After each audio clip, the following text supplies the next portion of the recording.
Good evening. Hi, is that Glenn Hughes? It is. And you are? This is Levi calling. I'm from Hi, Brisbane. Levi. How are you, man? How Oh, are I'm you? very good, thank you. How are all the interviews going for you so far? It's great. I didn't realize we were starting today because I just got in from Europe and I didn't realize we were starting. But I'm ready to rock, and I've been talking. I just missed one, but at least I got you to call me back. Thanks so much. Oh, no worries. Oh, well, firstly, we'll talk a bit about the tour. You're coming back to Australia in September, playing all the national cities. You're going to be hmm doing a lot from the classic Deep Purple catalogue. Just are you excited to be coming back and playing the old songs again? I'm excited to be playing these songs. I've never done a complete evening or show of these songs in my career since I left the band. I've never done a complete Hmm. show of Deep Purple songs on the tour or a show. So to gather the songs again, to revisit some of these songs and to explore them and to fine-tune them as much as possible, and then thinking, wait a minute, you can't really fine-tune the stuff that was written when you were so young, because it has to be organic. It's got to be the flavor, and it has to be real. What I don't want to do is bring these songs in any way, shape, or form. They should be played organically. No loops, no nothing. It should be just Hmm. organic rock music, which it is. Yeah, for sure. Those albums are Stormbringer and Burn, very important to me because it was actually my parents, so kind of the only cool records they had in their collection. So it was kind of That is my, so cool. yeah, it was, It's so, when I'm always talking to the children of the parents, like your mom and dad, it's really a gas for me because I get a chance. I've been doing this for so damn long, mm, but it's always great when the parents pass on the torch to their children, and it's always an honor for me. oh, thank you very much. Um, now, you're looking very good for your age, I gotta say. You look like you're keeping fit. Have you got a secret? Well, I've been cleaning. Not really. I think I got my mother's skin. I got I've been clean and sober a long time, Mm, and I'm a workout enthusiast. yeah. I do take care of my outer body, and it's Hmm. the inner body that is the most important, the inner self and the higher self. Without me going on a spiritual tirade here, I Hmm. just think that we're all, as humans, we're all given gifts. Yeah. And let's just say that the gift I was given all those years ago, I didn't realize I had the gift, the voice, the music, the emotional thing that people hear when I do my work. And I'm just honored that I'm still here on my 2 feet, still doing what, obviously my higher power gave me to do all those years ago. Yeah, for sure. Um, Now you said you've been clean and sober for a while. I know a lot of people say, drugs and alcohol play a big part, influencing some of the best rock albums, but do you think it kind of hinders a lot of musicians as well? Does it make it harder with Oh, having a monkey on your back? when you're young, when you're in your early 20s, and back in the days, when people were drinking and carrying on and Hmm. stuff, and I can fine tune bits of pieces of music I've recorded, back in the dark days.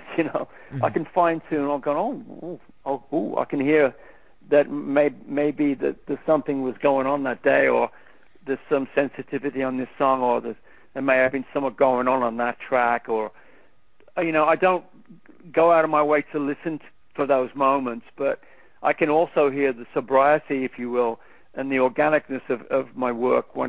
When I got clean and sober all those years ago, I was told by people around me that I would go on to write better songs, and I'd go on to sing better, or Mm. learn my craft more and have the ability to understand more about where I was going. Hmm. And that is, I think, I'm humbled by the gift that's been freely given to me, and my purpose is to give that gift back to people who need to hear it.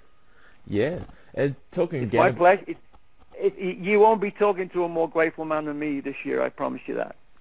for sure. Now, when you were in Deep Purple, it was kind of the David Coverdale era, but you actually sung quite a lot of the songs and a lot of the Did, vocal yeah. parts. How much were you involved in the process of writing those songs? The writing was pretty much done.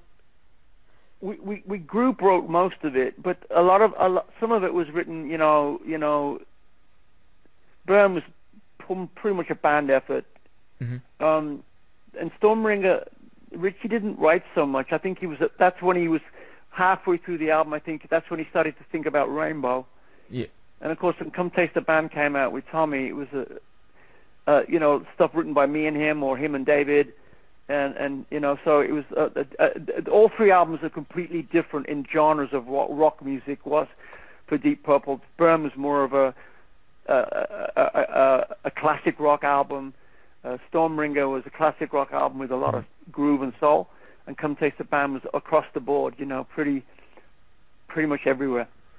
Yeah, definitely.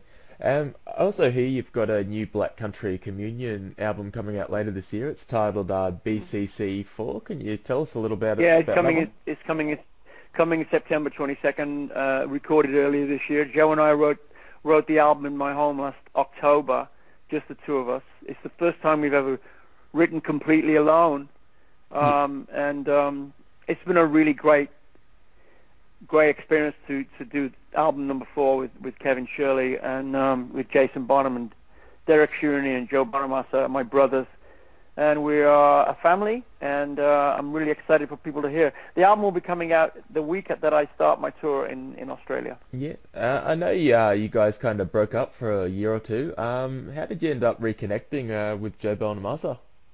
Well, I was, the story is I just happened to be in New York City last April of 2016 getting inducted into the Hall of Fame with Deep Purple, and Joe calls me up to congratulate me, and I was like, oh, that's really sweet of you, Joe. Thank you so much. He said, so when you get back to LA, do you want to have some dinner? I said, sure.